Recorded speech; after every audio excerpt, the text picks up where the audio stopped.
Glad to be helpful. More than helpful. And I'm much more than grateful.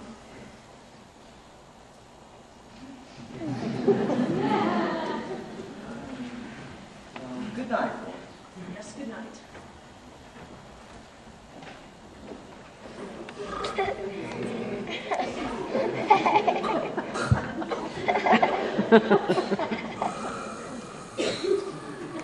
What the? Oh, hello, Fred. Well, what happened? We nearly went crazy, that's what's happened. You mean to say you've been here the entire time? Why didn't you answer the phone? We've been chasing all over town, Doris and I. Oh, you have? Yeah. Did you enjoy yourself?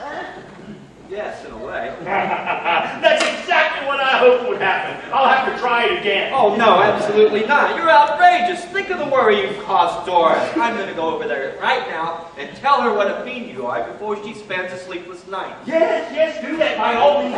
Ho, ho. Ho, ho, ho! Now, don't worry, Mrs. Walker. I'm sure everything will turn out okay. Doris. Oh, Fred, what's it? What is it? I'm afraid our Mr. Kringle pulled a fast one on us. He's been in my apartment the entire time. Oh, thank goodness. I'm so glad he's safe. Yes. See, Mrs. Walker, I told you there was nothing to worry about. Well, good night, Mr. Gailey, and remember, be quiet. Susan is sleeping. Thank you, Cleo. Fred, why would he do that? Well, our Mr. Kringle is trying to play both Cupid and Santa Claus. These were two really nice people that should spend more time together. Oh. Yeah, I bet the old fox is peeping in the window right now. Well, in that case, you better stay and have a sandwich with me. Oh, I'd love to. I'd be glad to stay, but I won't stay long because I know you've got to work tomorrow. I wouldn't worry about that. I can always work. Look this way, gentlemen. There's 2 steps to your right. Thank you. Now shake hands. Big smile, please. Smile, Mr. Macy. Let's get this picture taken. Great. So, Kringle, how's the wife? I hear you've got 3 grandchildren now. Oh, she's fine, and 3 beautiful grandkids. Great. It's going to be a swell Christmas.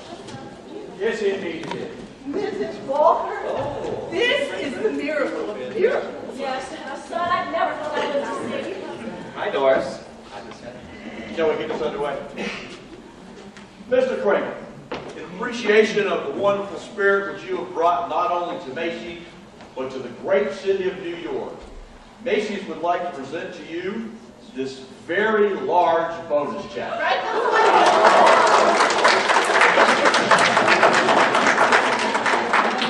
this way.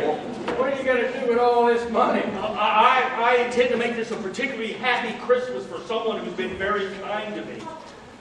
She's a doctor, and I'm going to give her an X-ray machine. Isn't that But isn't that going to be quite expensive? Hey, let me handle it. I'll get it for you wholesale. out here, gentlemen? Macy can get it for you.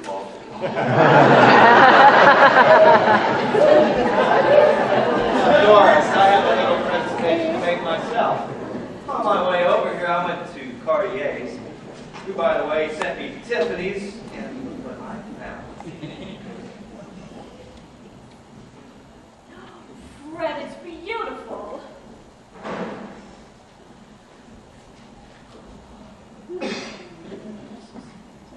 Well, it appears you're catching the Kringle spirit also. Oh, I'm afraid I am.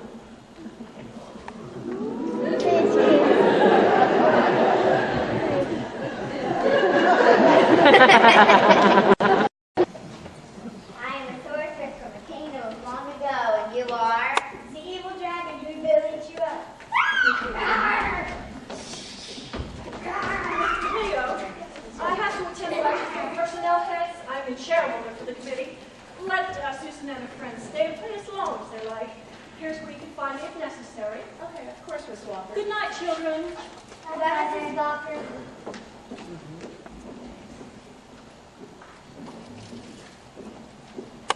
Well, hello, children. Hello, Santa Claus. Hello, Hi, Mr. Mr. Kringle. Kringle. Well, where did Mrs. Walker go? She went to one of those many meetings of hers, some personnel meeting. I have the information right here. It's at the Neighborhood Center Auditorium. The speaker is Miss Alberta Sawyer, and the subject is Exploding the Myth of Santa Claus. Oh, dear me. Oh, Mr. Kringle, please don't go. I'm sure they're not going to let you in anyway. We'll just see about that. Girls, let's get some cookies. Ladies and gentlemen, it is my pleasure to introduce to you Miss Alberta Sawyer. It seems as though the Children's Theater is giving its Christmas production on this stage. Hardly seems appropriate for a lecture of this sort, but the scenery could not be moved between performances. The symbolic figure of Santa Claus, St. Nicholas, or Kris Kringle represent the classic expression of the wishful dreaming of all children. He is the omnipotent giver, the generous father. Mature adults who seek to perpetuate this myth feel themselves incomplete and neurotic personalities. People who wish to act as Santa are compensating for feelings of guilt. Towards their children often shower them with guilt. Well, the men who play Santa are covering for feelings of guilt about the money they made. Far from doing good in this world, this vicious myth has done more harm than opium. Now you look here. I'm giving a lecture, Mr. Kringle. As I understand it, this was to be an open discussion, I believe, and I have a right to be heard. And I don't know of anyone better qualified myself than to answer the absurdities of your remarks. A discussion will take place after the lecture. Very well.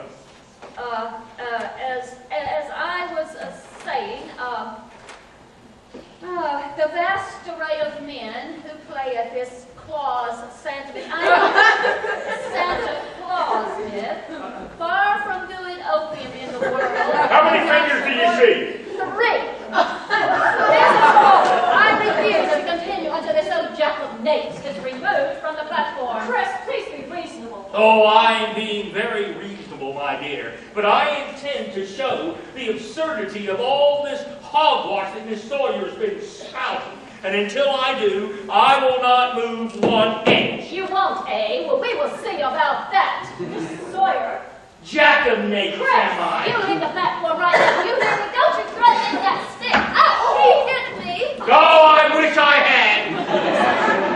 Mrs. Walker, if you insist on defending this dangerous maniac, I shall call the police. No, please. Ladies and gentlemen, the lecture is now terminated. Very well. I shall not call the police now. I shall see you in your office, and we shall discuss a course of action. Society has ways of protecting itself against such people.